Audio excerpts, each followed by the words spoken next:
found my boyfriend's second phone. I wish he was cheating. Me and my boyfriend started dating around 6 months ago. It was the first relationship I've ever had. I had never been so happy. I met him at a coffee shop I frequent. I started noticing him there any time I went. Sometimes I'd catch him staring, and he'd look around all embarrassed whenever I did. I thought it was the cutest thing.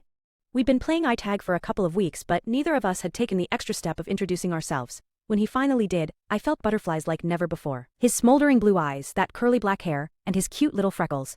I was smitten. He made me feel wanted, and that was just not something I was used to. He'd show up with my favorite flowers, favorite candies, always knew the right thing to say. I just can't get over how perfect I thought he was.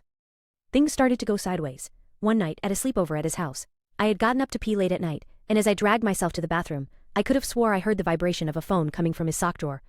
I asked him about it the next day, and he got defensive enough for me to become suspicious. But he showed me all of his drawers, and there was no phone in sight. That subsided my suspicion a bit. A few weeks went by, then we had another sleepover.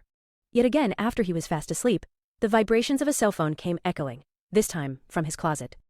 This time around, I was awake enough to actually investigate, and once I did, I immediately regretted it. Hidden within an old shoebox, buried beneath a stack of blankets, I found it. A second cell phone. The screen was lit up with storage-full notifications. But what caught my attention was the wallpaper. It was me, asleep in bed. He didn't have a password to unlock the phone, but what he did have a password for was his photos. I took a wild guess. I put in my birthday, and the Photos app unlocked.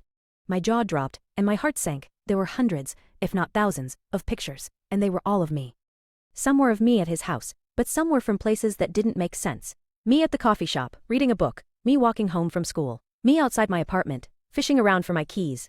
More than anything, there were pictures of me asleep in my own apartment. Some were taken from my window, my second-story window, others were taken from inside the apartment.